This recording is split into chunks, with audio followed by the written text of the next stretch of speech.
I want to welcome you to Between Skepticism and Mysticism, an introduction to the occult philosophy of Cornelius Agrippa.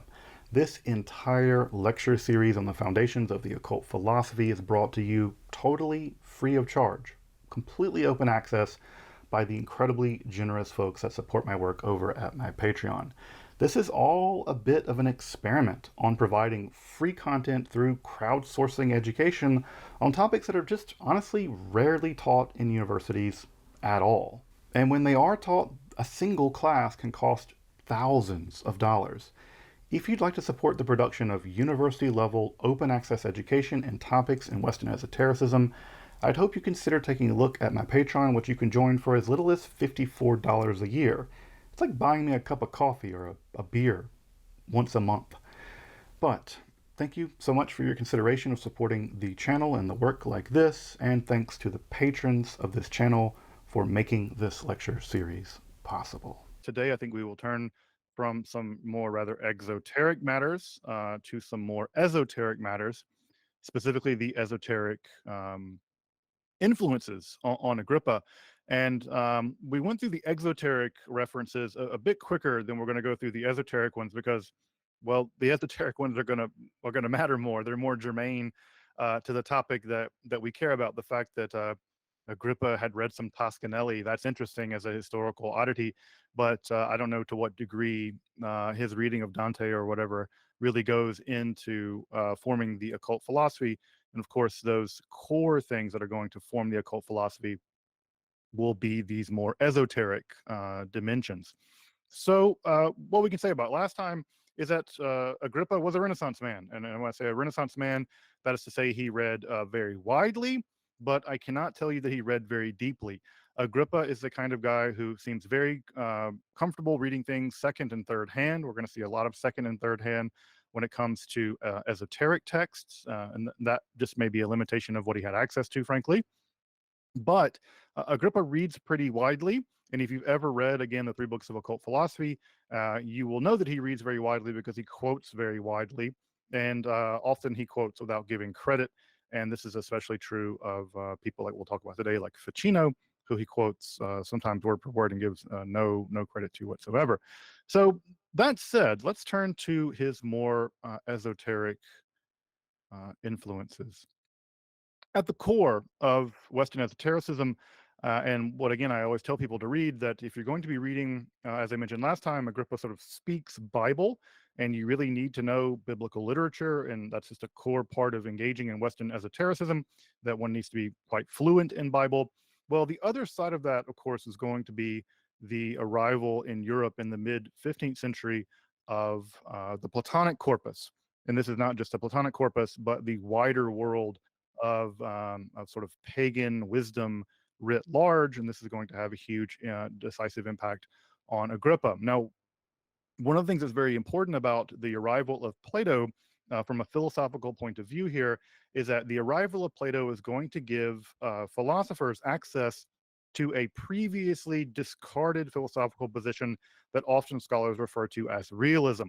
Now, realism in this very particular case has to do with a realist understanding of metaphysical categories, which is to say that metaphysical categories are in fact real. You can think of these specifically as the Platonic forms, but also the power of language. That is to say that language itself is going to have a unique sort of power that it does not have, for instance, on the typical scholastic Aristotelian conception of language, where a language is merely conventional. So in the Platonic corpus, the Hermetic corpus, and especially the Kabbalistic corpus, as we'll talk about in just a few moments, in those three bodies, categories are real. There's a much more expansive metaphysical world. We in philosophy sometimes refer to this as metaphysical promiscuity, which is just to say that there's a lot more objects around, there's a lot more entities around. Those entities are real, and insofar as there are a lot more entities around, there's going to be a lot more things to manipulate. And as I mentioned, the power of language is going to be paramount in Plato and the Hermetic corpus, and of course into the Kabbalah. And that should be relatively obvious to, I think, everyone here, because in a fundamental way, language and magic have an intimate relationship. And it's going to be crucially important for Agrippa that language have some kind of metaphysical power.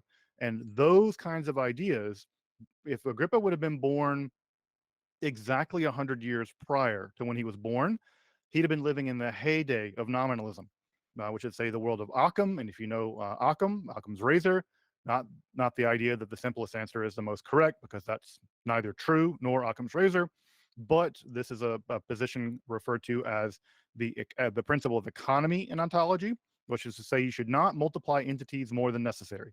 So if your metaphysics only needs 3 entities, then you should not introduce any more entities than necessary to explain what's going on in your system. As you can imagine, magic is going to proliferate metaphysical entities.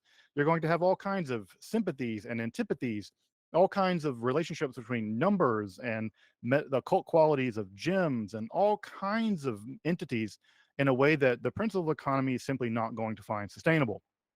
That is going to be introduced and going to be allowable primarily because of a shift in the kind of philosophy that's going to be accessible following the reintroduction of Plato into the Latin West. So that's a huge and somewhat big wind up to say Plato matters enormously in all of this. But not only Plato, the entire Platonic tradition is going to become radically online through the 15th century in the translations of Ficino. Now, if you look at the kind of things that Agrippa knows, he knows the Timaeus. He cites the Timaeus on several occasions. The Timaeus was one of the few Platonic documents that was known throughout the course of the Middle Ages. Medieval Latin Western people did have access to the Timaeus, but also the Phaedrus. And the Phaedrus is going to be crucially important here. The Phaedrus was not available in the Latin West until it was reintroduced in the mid 15th century. And the Phaedrus is crucially important because it is in the Phaedrus that Plato describes the mania, which are alterations of consciousness, alterations of mind. We should think of mind here as being a faculty of the human being. Those alterations of mind allow one to transcend the normal operation of the mind, and it is through those mania that one is able to basically short circuit the gap between normal consciousness and super normal consciousness. That is to say, one can actually gain mental access to the gods or to the god if you're a monotheist, and that is done primarily through the mania in Plato. These are things like the mania of love, the mania of the prophetic mania, the mania, the telestic mania. There's several different mania that function in Plato. You can hear the word mania in this. This is where we get the word mania. But the Phaedrus is very, very important for Agrippa, because basically that's going to be the mechanism, or one of the mechanisms, by which one ascends out of the normal state of consciousness or out of the normal state of mind, and one begins to achieve communion with the divine mind. And that communion with the divine mind is crucial to the process of reconciling oneself to the divine, becoming one with God, sort of the unio mystica. So I cannot overstate just how important it is that Agrippa is born exactly when he's born, because had he been born, like I said, 100 years prior, he would have not had access to the Platonic corpus or the Hermetic corpus. And so these are crucially important for his project. Also, if he'd have been born 100 years later, then also things like the Corpus Hermeticum would have at that point been shown to be a relatively late production, second, third century of the Common Era, not some antediluvian primeval text written by the great sage Trithemius Trismegistus. Merrick Casaubon definitively showed that it was much later than people thought, and that really took the wind out of the sails of the sort of radical Hermetic revival. So Agrippa is just also functioning at just the right moment. He's got the inheritance coming from the late pagan world, but the wind hasn't been taken out of the sails yet, where it would be historicized, and we'll talk more about that in just a minute. So Plato, I know that it sounds boring for me to talk about Plato for the first 10 minutes of this, but I cannot, you just cannot do this. None of this would work without him. And so Plato is going to be crucially important in all this. In addition to Plato, um, Agrippa also knows the larger Platonic corpus. So, for instance, he knows Philo, he knows Plotinus, which would have been published in 1492. He knows Porphyry, and he knows Iamblichus and Proclus via the edition of 1497. I have a picture of that edition there on the left on the slide. This edition, published in 1497, is, I would argue, and then reprinted in 1516 in a different, slightly different edition. I would actually argue that this book published in 1497, which includes Iamblichus's Mysteries of the Egyptians. It includes Proclus's book on sacrifice and magic. It includes Porphyry's text on demons. It includes an enormous amount of late pagan esotericism. That edition of 1497 is, in my opinion, the single most decisive book published in the Renaissance for the overall trajectory of Western esotericism. I think this book has just as much to do with the overall trajectory of what became occultism as Agrippa does. Although this book doesn't get talked about a whole lot, but I have made an entire episode just about this one little late classical occult reader. I think it is of decisive importance, and there's no doubt about the fact that Agrippa read it. Agrippa had it in front of him. He's learning from it, and this would have given him access to an entire small library of the greatest hits of late classical pagan occultism. And it is from that well that Agrippa mines things. So this is the kind of textbook, again, if I had my druthers, I would love to teach a class where we read historical texts the way that ancient people read them. I would love to take a text and read the Platonic dialogues in the order that Iamblichus says that we should read them. I would also love to extract these sections out from this edition of 1497 by Ficino and then read these and see how that alters our perception, for instance, of how Agrippa comes to the conclusions that he comes to. But that text is of really crucial importance. And again, if you're interested in that text, I have an entire episode about it, and I may put it in the description below if folks want to get a little bit more into it. Furthermore, uh, along with the Corpus Hermeticum, which we'll talk about in just a moment, Agrippa also knows the Orphic hymns, and this is a bit of a mystery. We know that Ficino translated the Orphic hymns, but Ficino never published them. That's also true for the Corpus Hermeticum. Again, we'll talk about that more in a second. But the Orphic hymns have the same kind of pride of place that the Corpus Hermeticum did for Agrippa, which is to say, Orphic hymns are late classical, philosophically infused pagan poetry. And Agrippa also held the idea that they were by Orpheus. He held to that belief. And Orpheus is, along with Hermes Trismegistus and Moses and Zoroaster and several other key figures, they are representative of the Prisca Theologia, which is to say the most ancient, most antique, and therefore most true version of philosophy and spirituality. The Orphic hymns, while they don't get the same airtime that the Corpus Hermeticum gets, they were just as important for Agrippa, and he does quote them and he does know them. How he knows them is not clear because rather Ficino never published them. He never published this translation. We can guess as to why he didn't publish it. It might have been just too pagan, right? It might have been like, it's one thing to publish a book about what ancient pagans did. It's another thing to actually publish pagan hymns. That seems to cross the line into something that might have been a little bit too pagan, and so it may have been the case that Ficino didn't publish them. It's clear, however, they circulated in manuscript. And it seems like while in Italy, Agrippa somehow managed to get his hands on one of those manuscript translations, and he knows the Orphic hymns via that register. So another important text that's functioning for him is the Orphic hymns and the unpublished Ficino translation. Of course, Agrippa knows the Hermetica, which is to say the entire Corpus Hermeticum. That is a text published in the late 1490s, in the 1490s. No, that's not true. In the 1470s, by Ficino. Now, what's important to know about the Ficino translation, and I think most folks here will know this, is that the Ficino translation was unfinished and honestly a mess. And it was never meant to be published. Ficino never elected to have it published, but it was rushed to publication by two Dutchmen, and Ficino never authorized the translation. And the translation of the Corpus Hermeticum is just a mess. It's just a mess. There are entire sections of it missing. Ficino's translation is just kind of sometimes garbled. There are lots of ways in which the Corpus Hermeticum is a bit of a mess. Agrippa knows this. he's reading it. And also the Asclepius, we've known it since it was published in Latin through the Middle Ages. It's long been known to be a complete disaster, textually speaking. You'll never see that when you read it in the Copenhagen translation, but it is a total mess as a piece of Latin text. It's just totally garbled. But at any rate, um, Agrippa knows there are problems with the Corpus Hermeticum text. He knows that. He can read it. He can see it.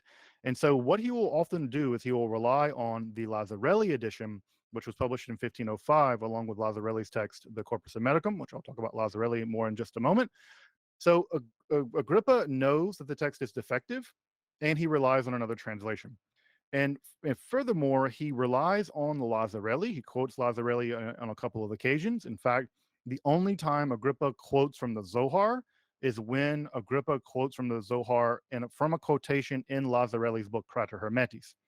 So we know he knows that text very well, and he lifts a quotation from the Zohar from Lazzarelli's Crater Hermetis.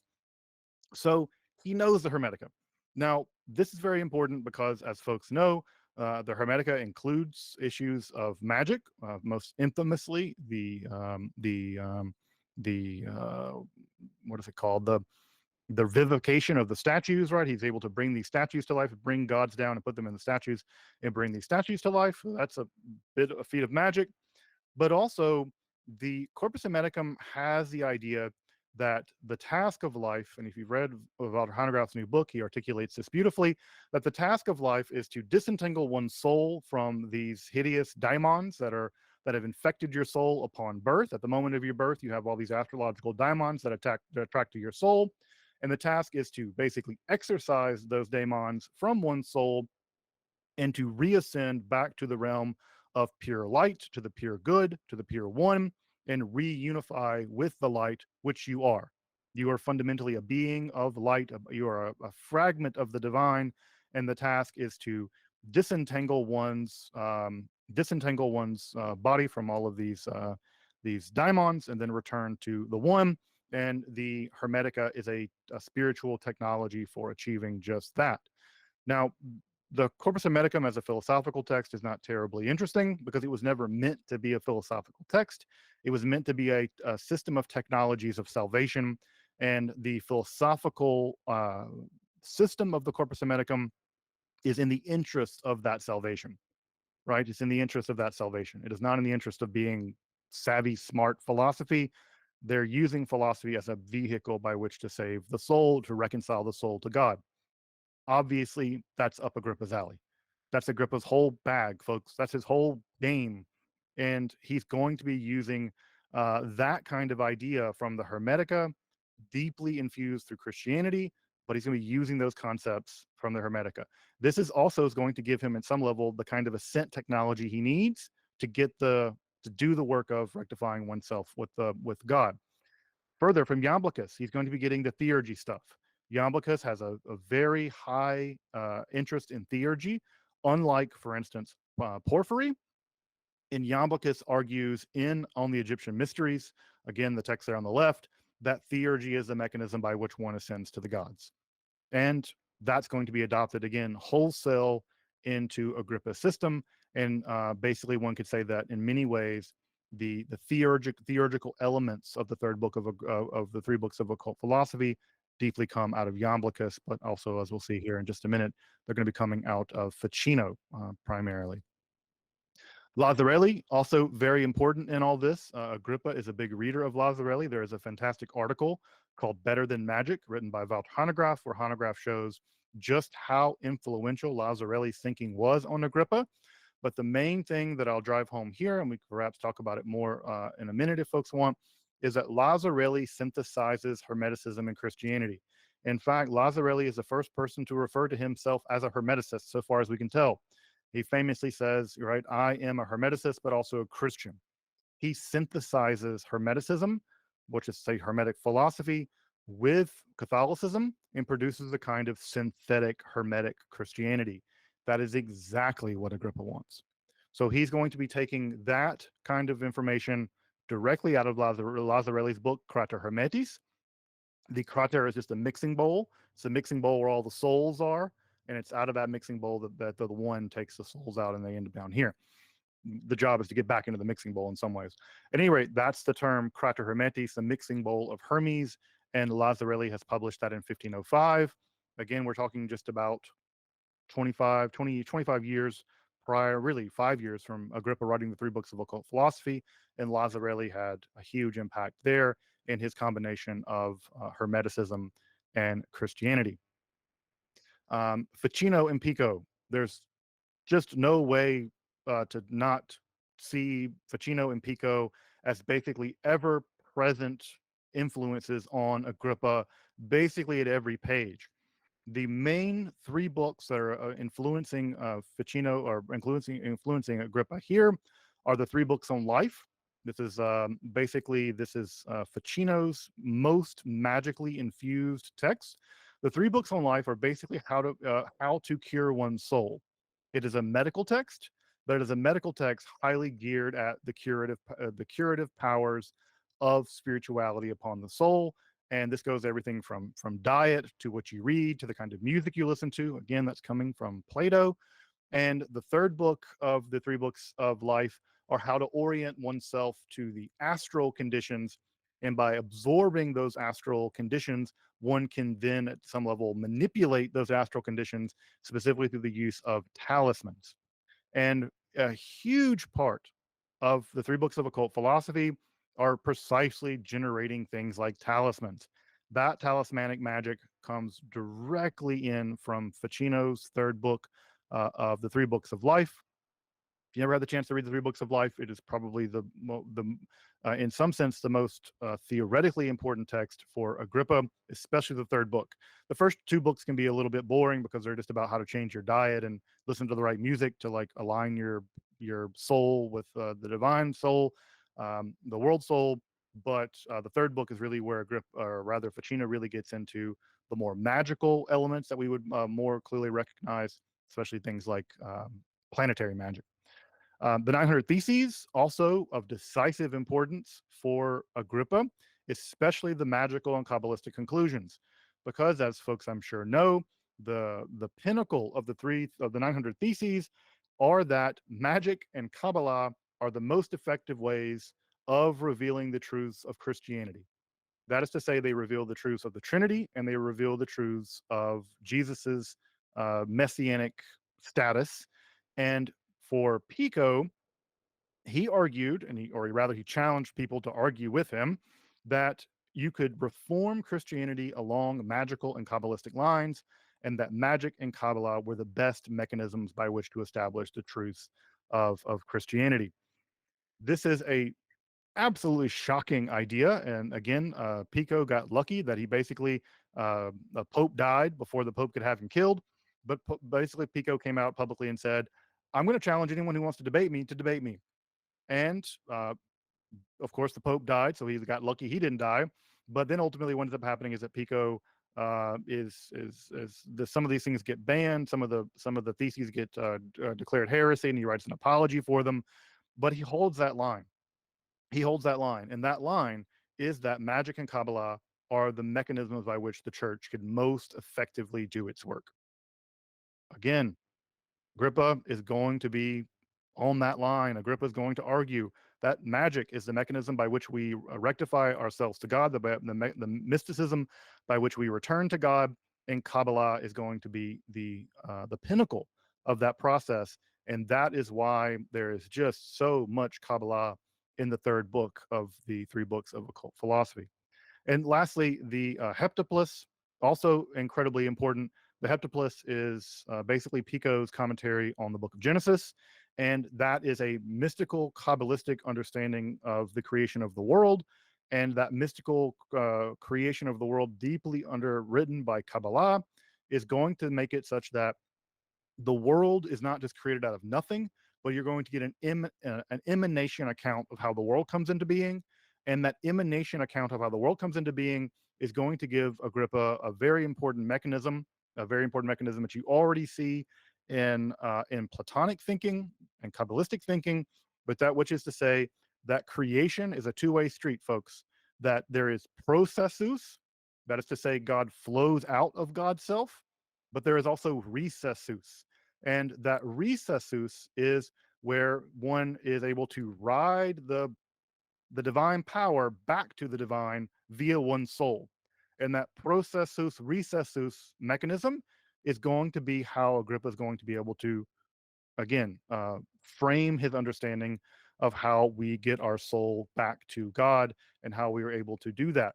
If you if you if you insist on a very scholastic Aristotelian informed reading of creation where there's nothing and then God creates everything out of nothing, and there's a fundamental break between God and the world, between creator and creation, there's no crossing that gap, right? That is an uncrossable gap. And that's where the Catholic Church comes in and says, Jesus crossed the gap because Jesus is God. And if you want access to magic Jesus power, you got to come through us. And that's kind of their whole monopoly on salvation. There's no salvation outside the church. No Lasallu's right. We are the mechanism by which you get the Jesus sauce to get back to God.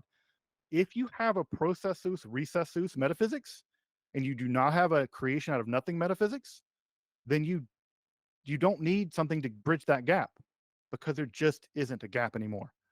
And that is very much there in Kabbalah. It's very much there in Hermeticism.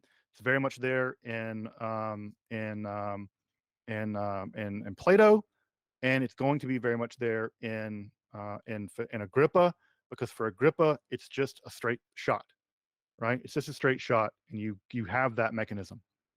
So I just can't overstate how decisively important basically 50 years in the 15th century are for this whole project, because you have, the MVP of all of this is Ficino. Ficino is writing books on magic. He's generating a new theory of magic that's tied primarily to planetary magic. He's translating all of this, Plotinus, Porphyry, Iamblichus, Proclus. He's translating the Corpus Hermeticum, even though again it was published without his consent. He's translating the Orphic hymns. All of this is emerging basically in a 50-year period. And just as Agrippa comes of age, around 1510, when he writes the first edition of the De Magia, it's there at his feet. It's there at his feet. This would not have been possible 50 years prior. And so Agrippa just is born at the exact right moment for him to be able to synthesize all of this into one system and then generate it for posterity. And it is just breathtaking, the luck of it all, in some sense. You might say it's not luck. You might think it was in the stars, right? But I don't know. But this is where it is, at least in terms of how Agrippa became Agrippa. Agrippa's also interested in magic, right? Agrippa's also interested in magic. Now, Agrippa's attitude toward magic is going to be complicated, because at this time period, we tend to kind of group all magic together. We're just as happy to talk about Agrippa's magic as we are to talk about CLM 849, the Munich Necromancer's Manual. And we see it all as one long tradition of magic going back to the Greek magical papyri and going all the way up today with, I don't know, Stephen Skinner's Magician's Tables. And we see it as one long tradition, magical tradition. That is absolutely not how Agrippa saw it. Agrippa sees himself, and Pico and Ficino especially, as part of a decisive break with previous forms of magic. Agrippa knows about grimoire magic. So he knows about the kind of demonic magic that proliferated through the Middle Ages that you've seen me cover at ad nauseum on Esoterica, where we have these grimoires where you summon demons and you summon them to get them to do stuff for you, right? You bind them using various kinds of techniques, and you get that bound demon, and you go make the bound demon go, I don't know, find you buried treasure, as I am wont to do. Agrippa knows about that kind of magic. In fact, Agrippa had access to it. He's seen these manuscripts, and he hates them. He thinks that's the problem with magic, is that magic has been corrupted by necromancy, that all magic has been corrupted by necromancy. And that's to say that it's all, for Agrippa's mind, he stands at a decisive moment after with Ficino, looking back to the Middle Ages and saying, boo, boo, boo, all of that. That is just greedy, demonic magic that actually makes you worse. Because what does it do? It plays to your basest instincts. And if you've ever read medieval grimoires, you might agree with him. Think about the kinds of things that medieval grimoires are obsessed with. They're obsessed with treasure. They're obsessed with sex. They're obsessed with basically parlor tricks like turning invisible, or or they're obsessed with everyday things like getting a horse. Right? If you've ever read so many of these medieval magical texts, they're like, all right, here's a magical thing to get some food. Now, again, the Middle Ages was hard. Yes, it was bad. So getting horses and food, you probably need horses and food. But Agrippa thinks that if you focus on things like getting laid and getting treasure and getting horses, you are not focusing on the exaltation of your soul. You are debasing yourself by looking for gold and silver. You should be doing that in the alchemical lab, of course, according to Agrippa. But if you find yourself just going and looking in the ground for dirt, for gold, because some demon told you, you're just greed. It's just sin. And this debases the soul. And he thinks all of magic has been drugged through the mud by medieval necromancy. And in many ways, his hatred of medieval necromancy mirrors his hatred of scholasticism. He just sees medieval grimoire magic as the magical equivalent of scholasticism. It's dead. It can't do what it claims to be able to do. And even if it can, it doesn't get you any closer to salvation. You cannot reason yourself to union with God, no more than you can use demons to find you some hot person to get laid with, right? Than you can to get to God that way. So Agrippa deeply hates grimoire magic. So again, this is a very Renaissance thing he does, right? I'm not like them. This is modernity. We are not doing that anymore. So it's the Gothic bad grimoire magic. So he doesn't like any of that, but he knows it all. He knows Peter Abano. He knows Albertus Magnus, of course, which he has good things to say about. He knows Roger Bacon. He knows and mentions the Almadel. He mentions Alkindi. Of course, Alkindi or pseudo Alkindi had written the most important theory of magic that existed at that time, called De Magia. And of course, he also knows Picatrix. He knows Picatrix relatively well. So he knows the literature. He knows it. He just despises it. Now, again, the return of the repressed, it's always a return of the repressed. We should listen to our Freud. Every time that you hate something, it's a confession, right? That's a confession. What ends up making its way back into the three books of occult philosophy? Talismanic magic, just like that described by Thabit ibn Qurra, and just like that encoded in Picatrix. In some sense, he can't break the habit, folks. In some sense, he's not able to totally disambiguate himself, detach himself from medieval grimoire magic. And he has to admit that it kind of works. And so he never quite disentangles himself from it. And if you've ever read those sections in the three books of occult philosophy where he talks about using the sigils and creating those sigils to the planetary sigils, he always says, and you can use them to do stuff. You can get godlike powers, right? You can return to your Adamical state. And in those moments where you use those sigils, you can get godlike powers. And what do you do with godlike powers for Mars or Saturn or Venus? The only godlike power you're going to do with a talisman infused with Venusian power is love stuff or sex stuff. And so, in some sense, it's just like you get back. Again, the more that you press something down, the more something else pops back up. The Freudian return of the repressed. That's exactly what happens in Agrippa's three books of occult philosophy. He poo-poo-poos on all the medieval grimoire stuff, and then all of a sudden, out pops in book 3. But yeah, if you use this Venusian amulet, you could find love with it. I'm like, didn't you just talk about how that's a bad thing, Agrippa? Well, again, all complaints are confessions. His dislike of medieval magic it returns in some ways in book 3. I'm not sure he would agree with me there, but you can read it for yourself and you can decide for yourself what you think. Further, Agrippa is in 1510 hanging out with Trithemius. Trithemius is himself a sorcerer. I mean that in the best possible sense. He's developing a technique by which one can use angels to communicate secret messages back and forth. What's interesting about that, I'm going to make an episode about Trithemius at some point, is that Trithemius basically invents information theory. I don't know why this doesn't get talked about more, but he kind of invents information theory as a form of magic. But not only is he inventing this sort of angelic mechanism by which to communicate, he also has a wide range of ciphertext in his famous book, The Stenographia. And one of the most famous sections of the three books of occult philosophy are all the cipher alphabets that Agrippa uses. like the passing the river, the Theban alphabet, sometimes referred to as the alphabet of the witches. That alphabet, of course, made its way into Wicca, and I think in the Buckland, the blue Buckland book, that's sort of like the big, the book that everyone has if they have a book on witchcraft. That book, those alphabets, I think, make their way into that book, and therefore have made their way into a wide range of witchcraft practices. At any rate, those are all coming from Trithemius. Those are all downstream of Trithemius and his stenographia and his polygraphia. Now, in addition to that kind of information theory, sigil work, again, it's very important, not just the kind of language one uses, but also when you call a text malachim, the script of the angels, it just means that the script itself is also powerful. Again, that tie to language and magic is so crucially important from Ficino, but also, again, this Platonic revolution in terms of thinking about script and language as crucially important in this whole process. But in addition to that, which is no small thing that he's getting from Trithemius, he's also, I think, had access to Trithemius's library there at Spondheim. Trithemius had the most extensive collection of magical books anywhere on the continent, as far as I understand it. We have the catalog for that collection. I'll include a link to it below. I'm actually going to do an episode about that whole catalog here in a couple of weeks.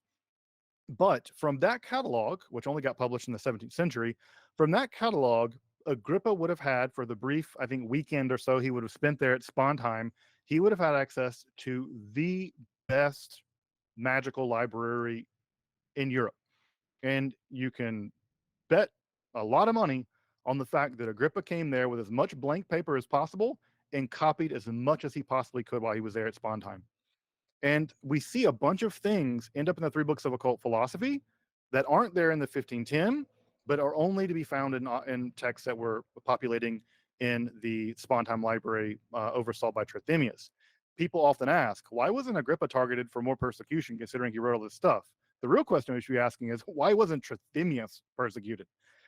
Because he was known to be up to sort of magical stuff, and he had this extensive library. So the Spondheim library is incredibly important.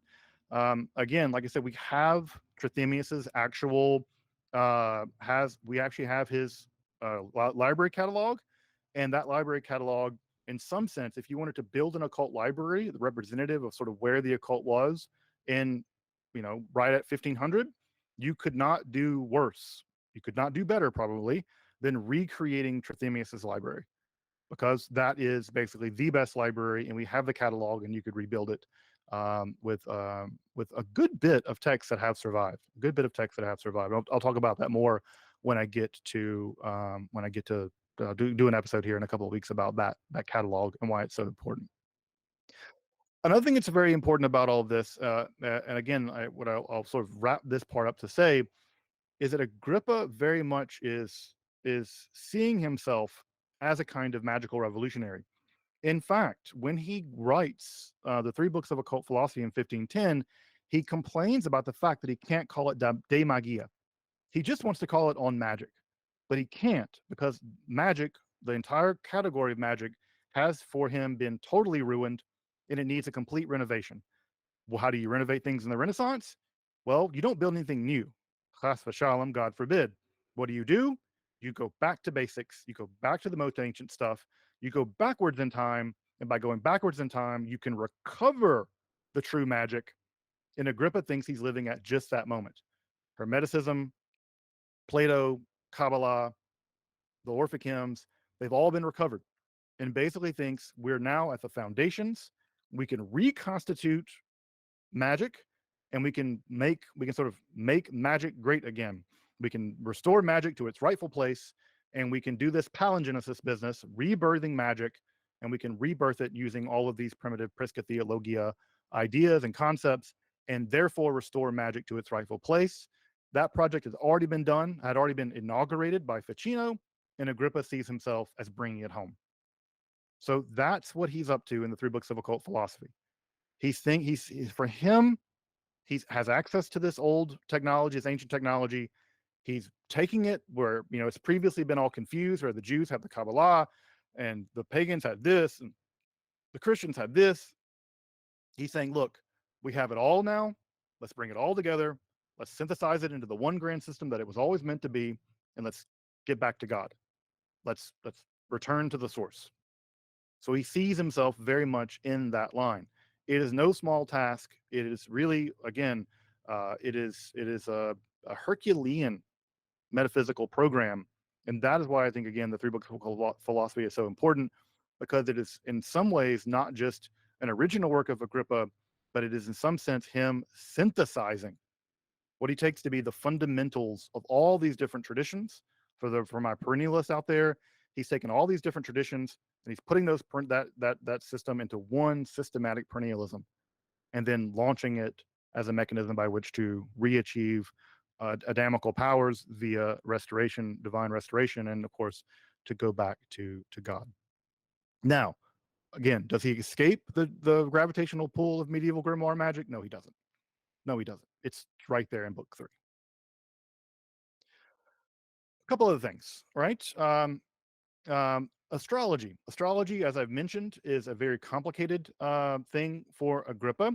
The what's really difficult and what's complicated about astrology is that Agrippa wants to have the one thing that all monotheists want to have about astrology. They want to have all the predictive power and all the electional power, all the judicial power that comes along with astrology, but they want to maintain the complete freedom of the will.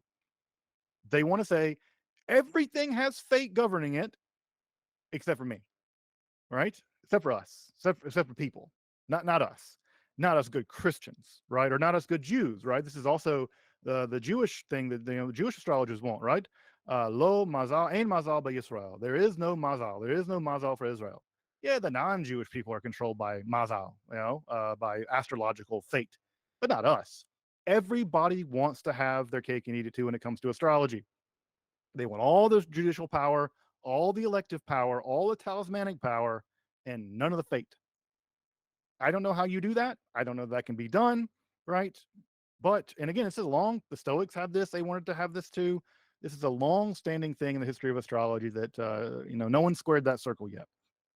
The way that Agrippa basically argues for it is this: he thinks that elections are real, which is to say there is astrological influence, but he says because of the unique dignitas of human beings, right? The dignity of human beings, they are exempt from fate. They are exempt from that the ability to be object of those kinds of fate issues. Why? Because Jesus, in some sense, has accepted human beings from that process. The redemptive power of Christ has accepted people. Because think, right? Let's say that you were fated to accept Jesus. Should you get credit for that? No, you have a free will. God gives you grace, and you freely choose to accept the grace or reject it. If you're fated to it, again, my Calvinist aside, but if you're fated to it, then you don't get any credit. And further, if you're fated to not accept it, like, I don't know, us poor Jews, well, I shouldn't be sent to hell because I had no choice. I was born at a certain time. I was born under certain astrological conditions that meant that I would never accept Christ. So how can you send me to hell? It's not fair. So what has to happen is Christianity is going to want to have it again. Like this is true of Islam and Judaism. They all want to have their cake and eat it too. Agrippa tries to square the circle too. He accepts the idea that there are elections and prevailing astrological conditions. That's how you make all those talismans. So he accepts the entire Thabit ibn Qurra Picatrix mechanism for developing the talismans, and they're all there in book 2 and 3. But he also accepts Pico's very harsh attack on judicial astrology. So again, I don't know that he squares the circle here, folks, but he sure tries. And basically what he says is, hey, Pico, right? Astral forces are real, but they don't bind to us. They don't bind to us. That is to say, there is no judicial astrology. Now, again, could he do it? Yeah, he could do it. In fact, he did do it. Remember the whole moment where the Queen Mother basically asks him to draw up a judicial astrology account of what's going to happen to her son. Now, casting horoscopes on royalty was a real bad idea at this time, because if the news was bad, you got blamed for it. And basically, Agrippa said the news is bad. And he's like, and also, it's not real anyway, because fate, human beings don't have fate. and therefore this horoscope doesn't actually describe what's going to happen to him. And so remember, what ends up happening is that he lambasts the queen mother behind her back and says it's all superstition, right? And this gets him basically thrown out of the French court. So his relationship to astrology is just like I think everyone's relationship to astrology at this time, that it is a very complicated dance between wanting to have your cake and eat it too. And I don't know that he pulls it off, but that's where it lands. Um, Alchemy. The one thing that we definitely know that Agrippa, as a through line, seems to do everywhere he goes, he sets up an alchemy lab. In fact, he refers to it as our usual alchemy lab at one point in one of his letters. He's definitely a practicing alchemist. Of course, alchemy and astrology are deeply connected as well here. There is a one text that we know of that we think was written by Agrippa, and that text is called De Arte Chimica. It's published in the Ars Artiferii in the 1590s. And we think it was originally attributed to Ficino. We know that Ficino didn't write it. The going theory now is that Agrippa wrote it. And part of what we see is the same kind of borrowings from Ficino and Pico in the alchemical texts.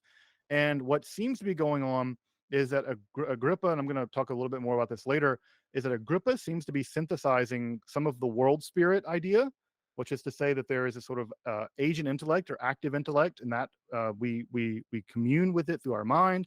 And he thinks that it's through that process that alchemical transmutation occurs.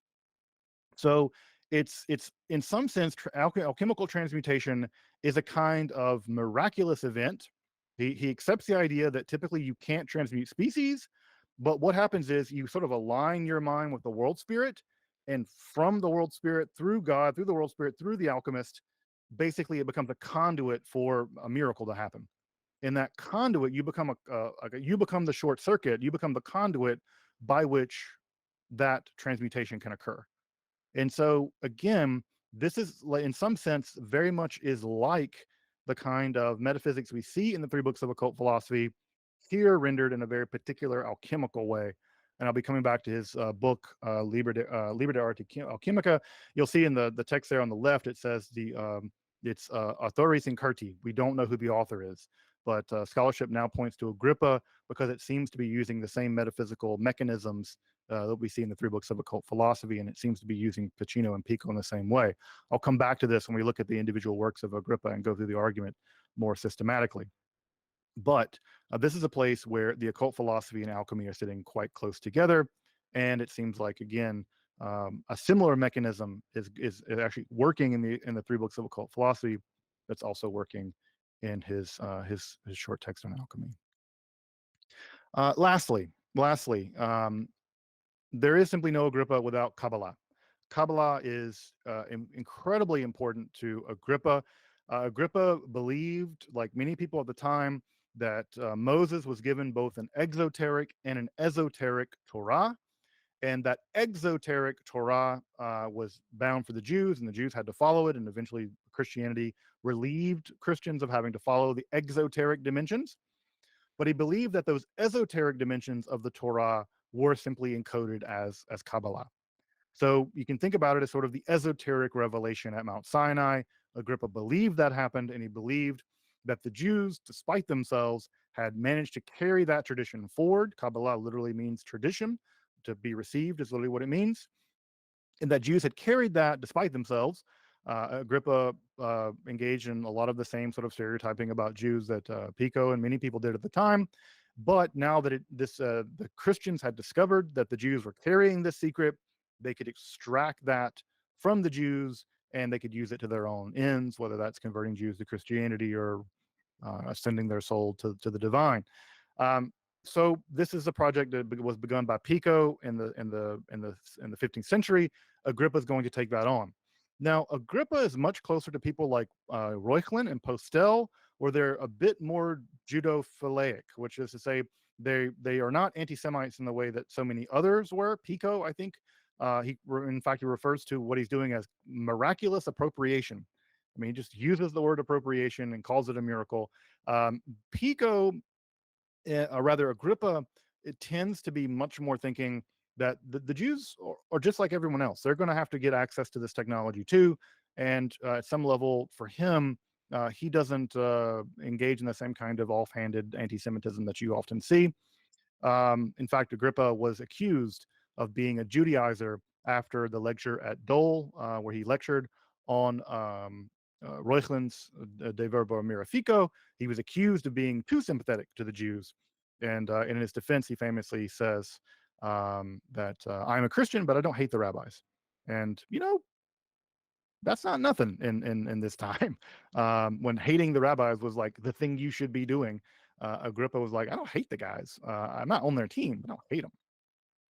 At any rate, Pico, or rather Agrippa's biggest shift from the 1510 juvenile draft of the three books of occult philosophy to the 1533 edition is the importation of a lot more Kabbalah.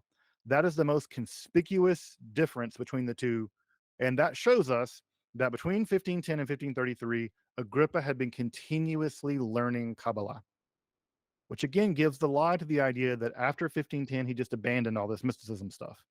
Clearly he didn't, because if he abandoned it in 1510, how in the world did he learn all this Kabbalah to load into book 3, the new version of book 3 in 1533? So what does he know? What does he know? His first contact is Reuchlin's 1494 De Verbo Mirifico. Again, folks may remember, this is a text where Reuchlin argues that a version of the divine name, Yod He Vav He, with a shin stuck in the middle of it, Yod He Shin Vav He, Yeshua. This is the final divine name that one needs, and by using that divine name in various Kabbalistic ways, one can accomplish miracles. Basically, it's a way of using the name of God to practically accomplish magic. Now, of course, Reuchlin never calls it magic, but it is magic. It's basically the ability to sort of ad hoc do miracles. And whatever magic is, if magic's the ability to do the impossible, and if you can do the impossible with a special name, well, if it's not magic, it'll do until magic gets here. So that's Reuchlin's idea in 1494. What's going to end up happening is that after he lectures in 1510, which again, remember, that's the first public lectures he ever gave. Out of the gate, folks, he's lecturing on Kabbalah. He never abandons that interest. Now, he does continue to deepen his understanding of Kabbalah, although he never seems to really pick up much in the way of Hebrew. He seems to have a kind of tactical use of Kabbalah, which is to say he learns just enough Hebrew to put it to use, right? He's not interested in studying these texts for the sake of studying them. He's interested in absorbing it so he can take out what he thinks is the most germane elements, plug it into his occult philosophy in the interest of his larger mystical project. So he's not going to be reading the Zohar for the sake of reading the Zohar. But he is knowledgeable about every single text that he can get his hands on. So, for instance, he's reading Reuchlin's 1517 De Arte Kabbalistica, which up to that time was the best secondary source on Kabbalah that existed. So he definitely knows it by 1533. So he knows it he gets it after 1517. He also knows Galatinos de Arcanis Catholicae Veritatis, where Galantino, this text is not translated to English. I don't think there's even a modern edition of it. It typically gets bound with Reuchlin, typically. And my copy is actually bound with Reuchlin. But they are Arcanis Catholicae.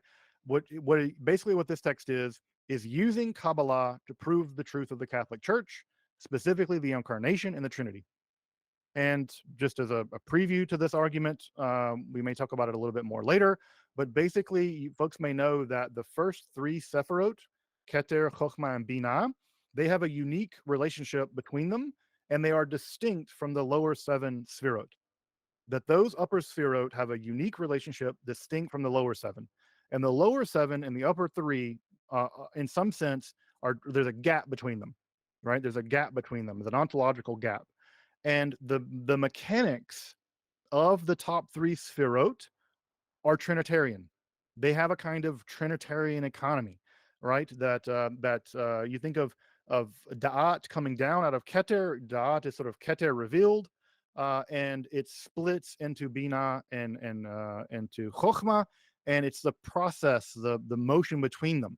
And so you kind of get this Father, Son, and then procession between the 3 in the form of the Holy Spirit. And frankly, It was probably the case that when the Zohar was being written, that the Zohar was self-consciously competing with the Christian Trinity.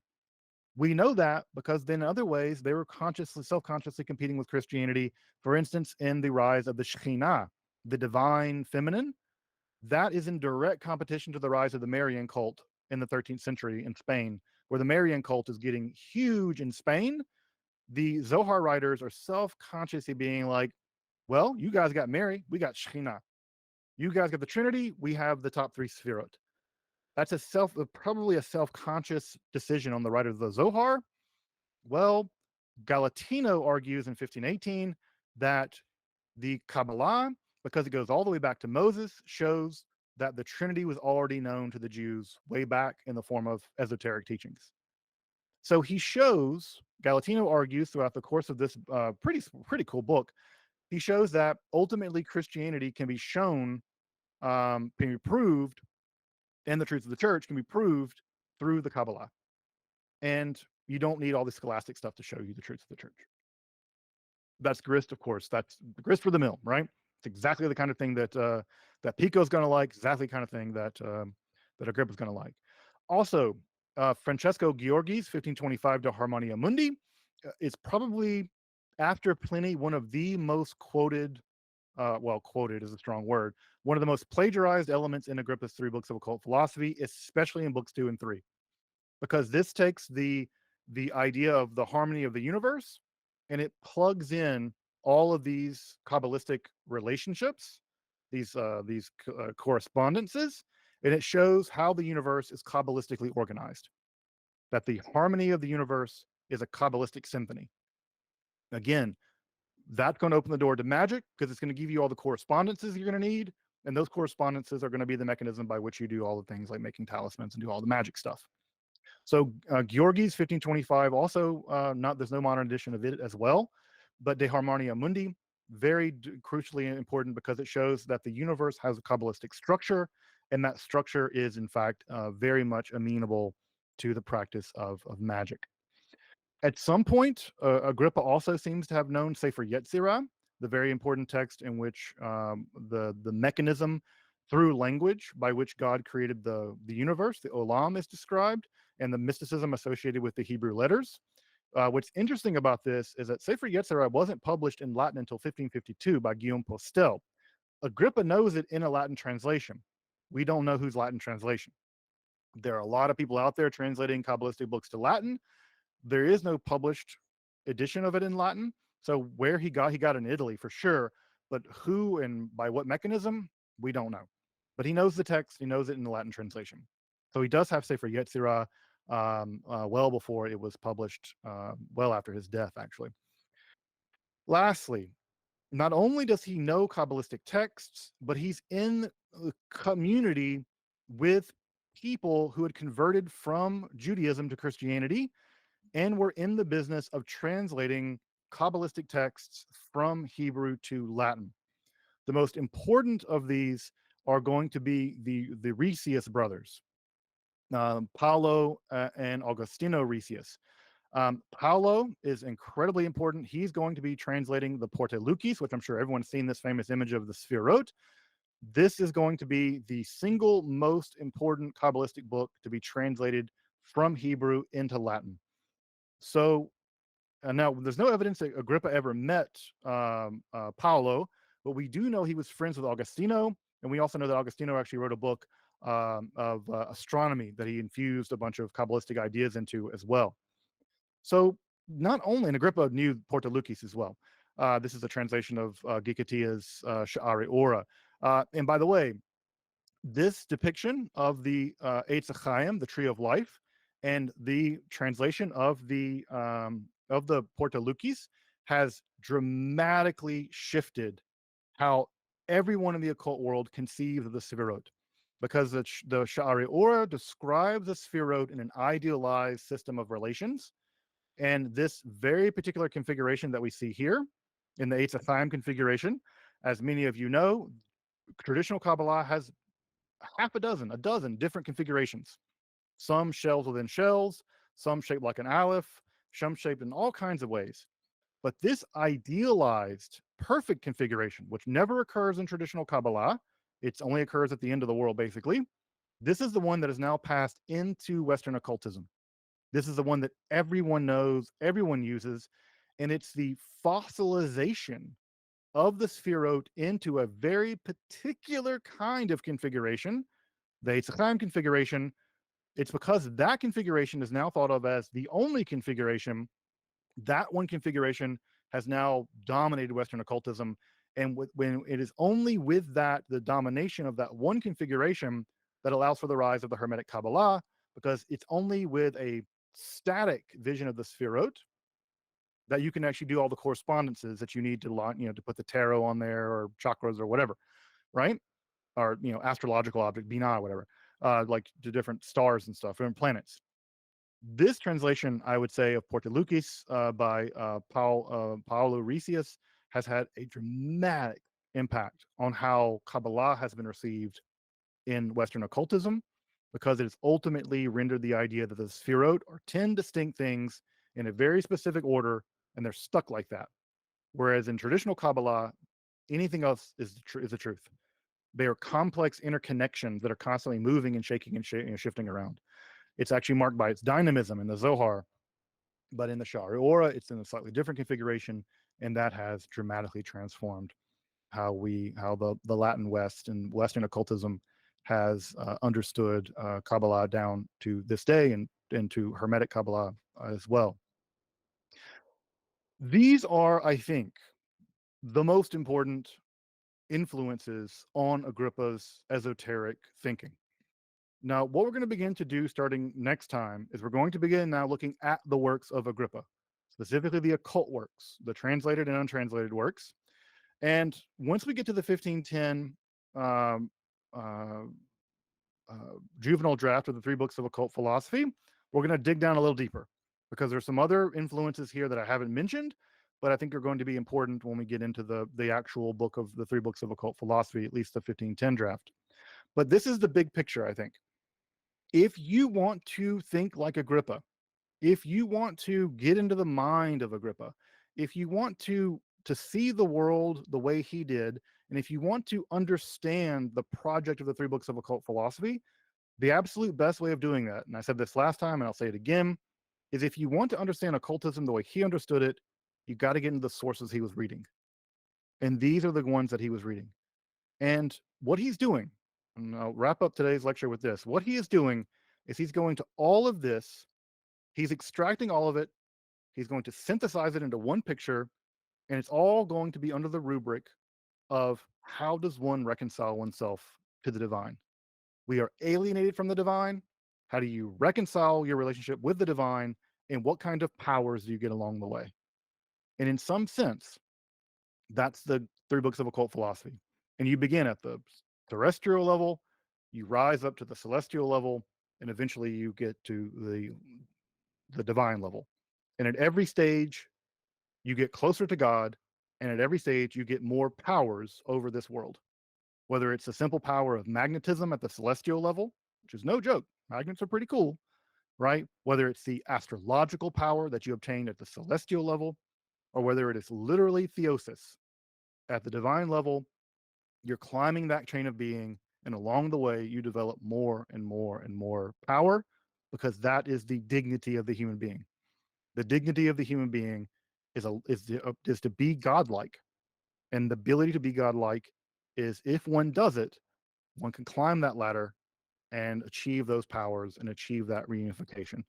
And he does that by extracting all of this into one picture, and that he dumps into the 3 books of occult philosophy. And this is why I disagree with people like Nauert and other people. Many other people say 3 books of occult philosophy is just a compendium. It's just it's a reference text. Someone on Reddit just said this the other day. It's a reference text. Just read it like a reference text. Just go to it what you need. Just go to the sigil part if you want some sigil stuff. I have to say that is a completely incorrect way of reading 3 books of occult philosophy. It is a systematic work with a systematic aim, and that aim and the side effects of that aim, reconciliation of the soul, means that one obtains supernatural powers, godlike powers. In fact, they are God powers. And so that's the task. So it is definitely not a reference book. It is absolutely a systematic, practical guide to obtaining supernatural powers and reconciling oneself with God. And it's from there that we begin to turn next time to Agrippa's works. We'll begin with the preeminence of women, because already when he's trying to basically hustle Marguerite of Austria, he's going to do that using Hermetic and Kabbalistic hustles. So we'll begin with those texts next time.